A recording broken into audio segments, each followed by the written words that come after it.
30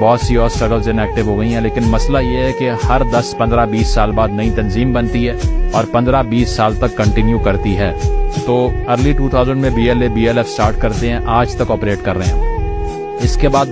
2006 میں جو انفیمس ڈاکٹر شازیہ کا ریپ کیس تھا وہ رپورٹ ہوتا ہے. اس کو بھی آپ سرچ کر سکتے ہیں کہ اس کا بیک گراؤنڈ کیا تھا. تو 2006 میں معاملات اس نیچ پر پہنچ جاتے ہیں کہ نواب اکبر بگٹی سرٹن گریونسز کے اوپر ریاست سے تمام تعلقات منقطع کر کے پہاڑوں پہ چلے جاتے ہیں. مشرف صاحب بھی طاقت کے نشے میں آ کے کہتے ہیں کہ میں ان کو بتاؤں گا ان کی اوقات کیا ہے. بمباری کی جاتی ہے اور اس کے بعد میں نواب اکبر بگٹی کی اسیسینیشن ہوتی ہے اور اس کے بعد تو پوائنٹ آف نو ریٹرن آ گیا، کیونکہ تب سے لے کے آج تک ان حملوں کی شدت میں کمی نہیں آئی. آج تک لوگ وہاں پر جو پہاڑوں پر گئے تھے کا اس طرح سے سلسلہ over the period of history 75 years کی جو تاریخ ہے تقریباً اس میں جاری رہا. اور اس ساری صورتحال میں کولیٹرل ڈیمیج کیا ہوا وہ مسنگ پرسنز کا مسئلہ رہا، جس کی بنیاد پہ بلوچ یکجہتی کمیٹی اسلام آباد میں موجود تھی. آفیشیل فگرز کی اگر بات کر لی جائے تو اس کے اوپر ڈیفرنٹ کلیمز ہیں ڈیفرنٹ آرگنائزیشنز کے. HRCP ہیومن رائٹس کمیشن نے 2021 میں یہ بات کی کہ 12,000 مسنگ پرسنز ہیں. BHRO کی طرف سے جو کہ ایک بلوچ آرگنائزیشن ہے، انہوں نے یہ کہا کہ 2004 سے 19 کے درمیان تقریباً 1500 بلوچ اسٹوڈنٹس کو صرف اسی لیے یونیورسٹیز چھوڑنی پڑ گئیں کہ ان کے خاندان میں کسی نہ کسی کو ابڈکشن کا شکار کر دیا گیا. اور جو voice of Baloch missing persons کی نام سے آرگنائزیشن ہے وہ یہ کلیم کرتی ہے کہ 8,000 کا نمبر ہے دراصل مسنگ پرسنز کا. اور BYC جس کا دھرنا اسلام آباد میں جاری تھا، انہوں نے یہ بتایا کہ صرف جولائی کے مہینے میں 2023 میں 43 یعنی کہ 43 لوگوں کو جبری گمشدگی کا نشانہ بنایا گیا. تو یہ وہ سٹیگرنگ نمبر ہے جس میں کلیمز کیے جاتے ہیں ریپیٹڈلی، لیکن آفیشیل فگر تو ایگزسٹ نہیں کرتے. انفیکٹ پاکستان کے نگران وزیر اعظم انوار الحق کاکڑ صاحب نے تو یہ فرمایا تھا کہ صرف 50 سے 60 لوگ مسنگ ہیں. انفورسڈ ڈس اپیئرنس کمیٹی جو UN کی ہے، وہ تعداد جو بلوچستان کے حوالے سے بتا رہے ہیں وہ 50 ہے، اور ان کو بھی چند کیسز میں نامزد کیا گیا اسی لیے مسنگ ہے. اور بالاش بلوچ کے کیس میں بھی وہاں کے جو انفارمیشن منسٹر ہیں بلوچستان کے اس وقت جانا چکزئی صاحب، وہ یہ کہہ رہے تھے کہ ملٹیپل مرڈرز میں یہ انوالوڈ ہیں، تو اسی لیے ان کے ساتھ یہ ہوا ہے. یہ سوال کسی نے نہیں کیا کہ اگر کسی نے مرڈر کیا تو آپ کا کام ان کو کورٹ میں پریزنٹ کرنا تھا یا ان کے مرڈر کو لیگلائز کرنا تھا. یہ سوال نہیں کیا، لیکن چونکہ انہوں نے تعویل یہ پیش کی تو سب خاموش ہو گئے. اس کے علاوہ آپ اگر ذہنی صورتحال دیکھیں بلوچ اسٹوڈنٹس کی تو وہ اس نیچ پر پہنچ چکی ہے کہ بلوچ ایجوکیشن فاؤنڈیشن کی 2019 کی ایک رپورٹ یہ کہتی ہے کہ 75% جو اسٹوڈنٹس ہیں جو کہ مختلف یونیورسٹیز میں پڑھ رہے ہیں، بلوچستان سے تعلق ہے ان کا، وہ ہر وقت اس سٹریس میں رہتے ہیں کہ یا ان کو اٹھا لیا جائے گا یا بیک ہوم کانفلکٹ کی وجہ سے کسی نہ کسی رشتہ دار کی موت واقع ہو جائے گی یا مسنگ کر دیا جائے گا. تو اس ذہنی تناؤ کا شکار رہ کے آپ اپنی آپ کو اس جگہ پر رکھ کے دیکھیے اور سوچئے کہ کیا زندگی نارمل حالت میں گزارنا آسان ہے؟ کیا آپ یہ سوچ سکتے ہیں کہ اس طرح کے سٹریس اور اس طرح کی ڈسٹریس کے انڈر رہ کے آپ تعلیم حاصل کر سکتے ہیں، بڑی بڑی ڈگریاں اور نوکریاں لے سکتے ہیں، اپنے فیوچر کا سوچ سکتے ہیں، کمیونٹی کو بھول سکتے ہیں؟ نہیں ہو سکتا. تو یہ اس ساری چیز کو اگر کانٹیکسٹ سے نکال کے دیکھنے کی آپ کوشش کریں گے نا تو سمجھ نہیں آئے گا. پھر آپ کو صرف یہی سمجھ آئے گا کہ ایک طرف سے طاقت کا استعمال بالکل ٹھیک ہو رہا ہے، اس کی وجہ یہ ہے کہ سوشل کانٹریکٹ وائلیٹ ہو رہا ہے، لیکن اس کی ریزن کیا ہے